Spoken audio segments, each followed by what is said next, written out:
పడిపోయిన చోటి పైకెదగడ మెట్లను పదును పెట్టు మొదలు 10 మందిలోన నీ ప్రతిభను చూపగ పట్టుదలతో కదులు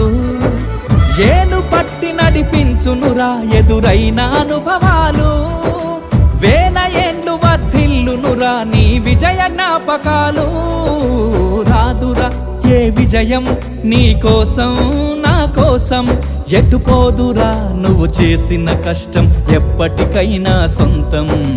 కాలంతో పయనించే వాడికి కానిది ఏముంది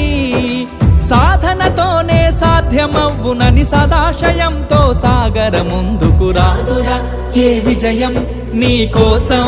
నా కోసం ఎటుపోదురా నువ్వు చేసిన కష్టం ఎప్పటికైనా సొంతం